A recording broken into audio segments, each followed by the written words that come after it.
my first marriage markaa ninkii kala tagnay I was like naciimo hadda 3 caruur baa wadataa yaa nin wadaad iska raadso oo adiga iyo ilmahaadaba wax idinku tara oo wadaad ah Ilaahay ka cabsada yeah because I was tired of the bad boys because I was into the bad boys baby my weakness are bad boys so I was like macalinka dugsiga ku qabtay bano macalinka dugsiga oo ilmaha u geenaya ku qabtay markaas waxa dugsiga ii aaday laba ii aadaysay my oldest daughter iyo waxa ii aaday my son waxaan naciimoy you know hadda waa qof weyn aan noqotay wild ka waxa iska daa saddex caruur wadataa and then I was thinking I was like you know what I want qof wadaad ah qof yaa war macalinka dugsiga aan ku qabtay ku iri for the sake of my kids I wanted somebody or you know somebody or because I was wild baby I was wild so I was like you know I want to change I want to do something different for the sake of my kids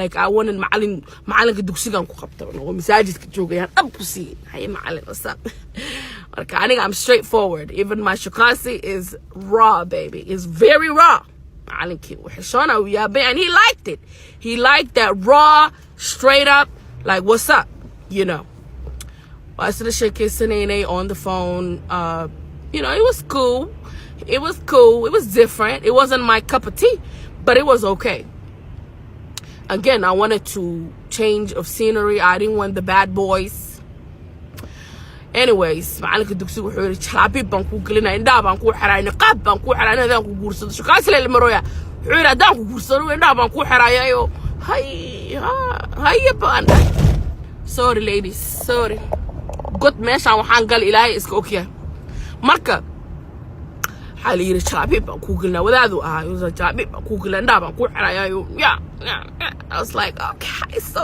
cute okay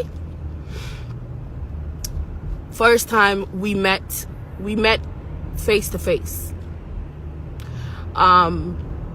we sat down guy one thing about me is smell it's a deal breaker for me how you smell is a deal breaker baby this dude came it was a date but he didn't want to call it a date but I call it a date because of that but we met in a public place coffee muhasa abene but baby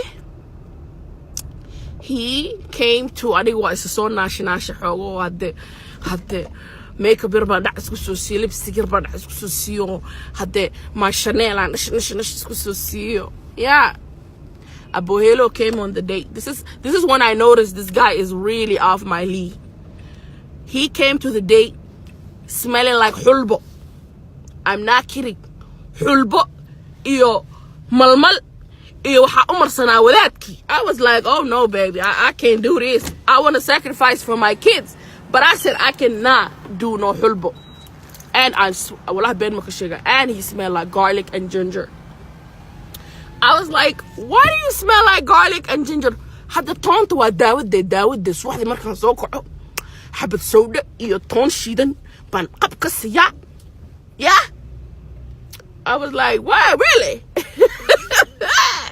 xuur wadaadki suwaxdi markaan soo tooso markaasa porskiisu ka soo baxay I swear to God I couldn't wait to end that day baby I could not wait to end that date Ben makushiga meeshaan fadhiisanay we ordered coffee we were just sitting there talking and I couldn't even focus ko hindisaan bilaa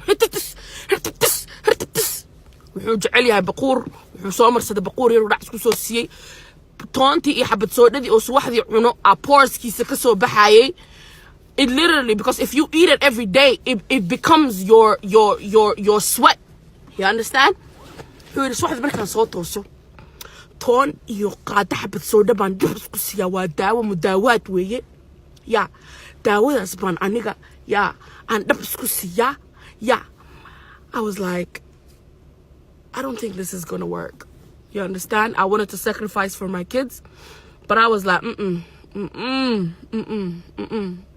I couldn't do it I said I'm sorry, I'm gonna go back to my bad boys. This is too much for me. This too much. But he was a nice person. But the smell to me was a deal breaker. Like, you could not be smelling like hulbo. Like, I'm sorry, like hulbo habat soda. Like, no. So I was just like, Well, we sat there for 15 minutes. I had to cut it short. I gotta go. I gotta go pick up my kids. I'll talk to you later. So we tried for a few months. It didn't work. We even got to Guran Garne, but I could not. I would literally pass out. Like, that's not my forte. I was just like, kids, I'm gonna have to find y'all another bad boy. Hello, gonna smell like I couldn't do it, baby. I couldn't do it. Marka we sacrifice for our kids. Try inaad ilmaha u sacrifice garaysid. Aniba xalbisood iyo xulba iyo waxba isku taraagay. I said, I can't do it. Why horta xabadsood iyo xulba iyo why do we do that? I'm gonna talk about that topic some other time. Mudawaadkan iyo xabadsoodadaan korka la iskaga rugayo